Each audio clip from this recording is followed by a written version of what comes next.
Chapter 8.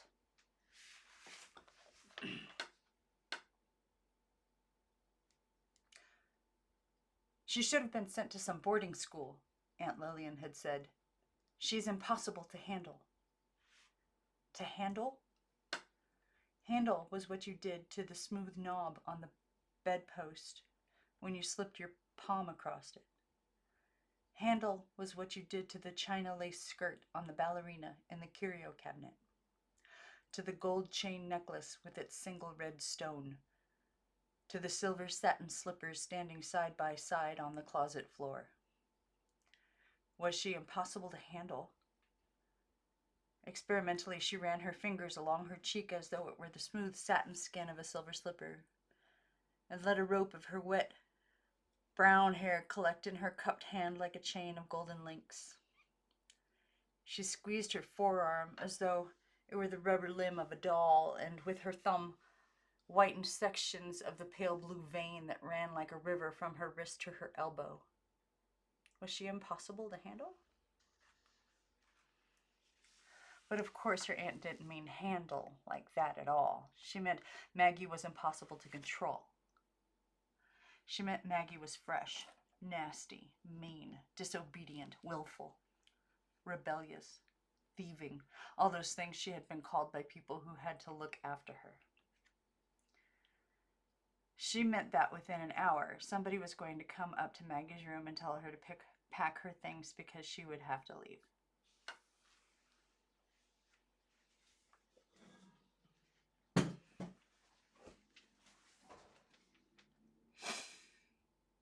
Where would they send her?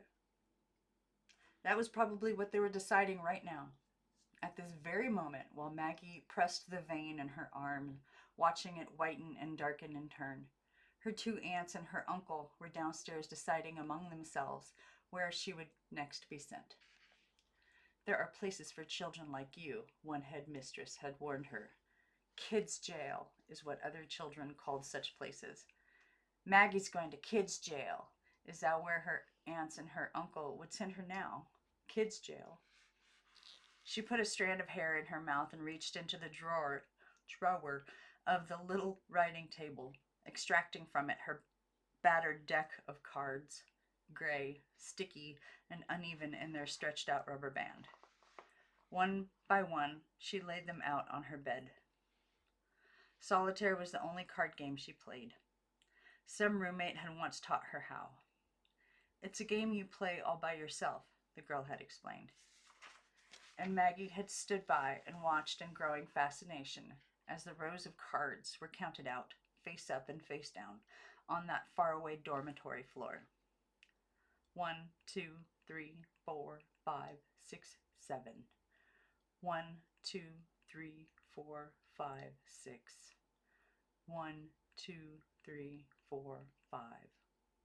1, 2, 3, 4. The patterns were wonderful. Red on black, black on red, red, black, red, black, red. And as soon as she had mastered the rules, she had played it all the rest of that distant afternoon, alone in her room. Soon it became her principal pastime, and when she closed her eyes at night, double-torsoed kings, queens, and jacks would file in solemn procession in the darkness behind her lids. Their families of 10s and 9s, 8s and 7s, black, red, all marching in tight order close behind. Now the cards were dealt out across the bedspread, and she paused to listen for the voices of her aunts and uncle planning her future from somewhere downstairs, in the parlor maybe, or around that long dining table. Noiselessly, she went to the door and opened it an inch. The hallway was a long, dark tunnel, thick with silence. No board creaked, no whisper came, and Maggie closed the door again, returning to the silent cards, the silent walls, the silent bed. If this place wasn't a boarding school, then why was there a plaque on the front entrance saying it was? And who had slept in all these rooms with their boarding school beds and writing desks? Who, for that matter, had used the schoolroom? What was this place, anyway? Red, black, red, black, red, black. These are cards, she explained to the backwoods girls, who had suddenly appeared at her bedside. Here, I'll tell you their names. This one is called Queen of Hearts, and this one is Ace of Diamonds. Ooh, how wonderful, they all said. How do you remember them all? It's easy, Maggie answered. I can remember anything. And she continued laying out the cards, red on black, black on red. Look, here's how to play. Kids' jail, she thought. What were those places like? You'll have to excuse me one moment.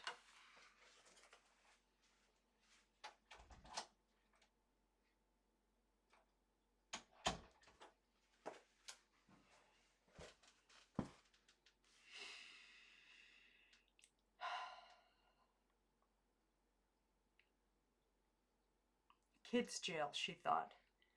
What were those places like?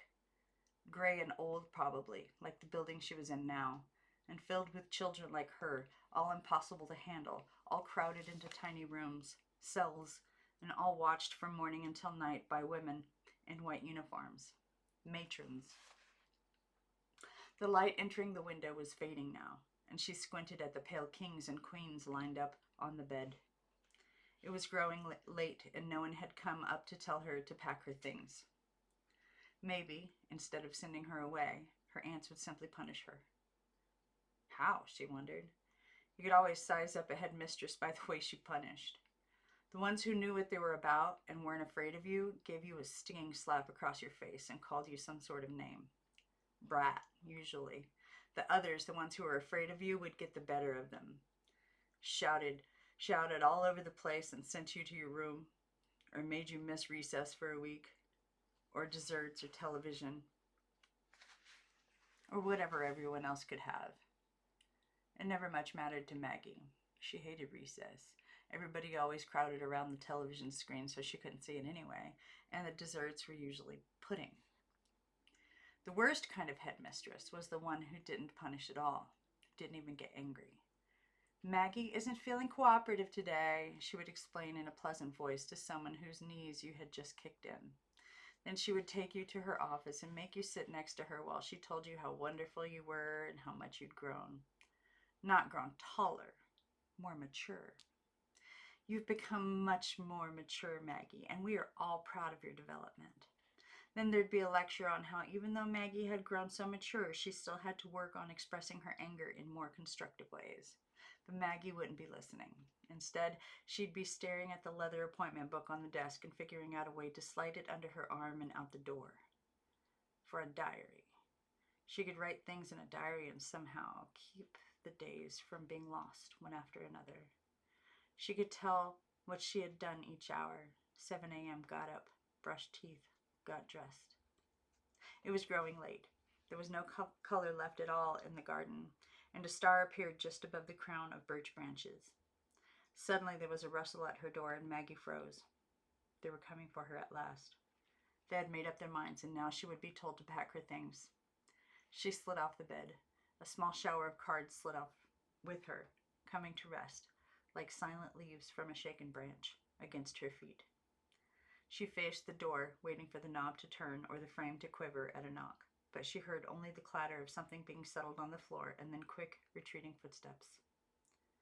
When the hall was silent again, she opened the door a crack and stared down at a supper tray, a bowl of soup, a sandwich, and a glass of milk, its rim of bubbles not yet broken.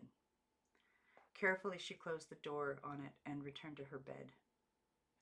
This, she said to the backwoods girls, is a bed. Ew, what's a bed? It's to sleep on, dummies. I don't sleep on the floor the way you do. I have a bed all to myself. I have this whole room to myself, in fact. Everything in it is mine to keep for as long as I like. And she closed the curtains so that no light at all entered the room that she now knew would be hers for what might be a long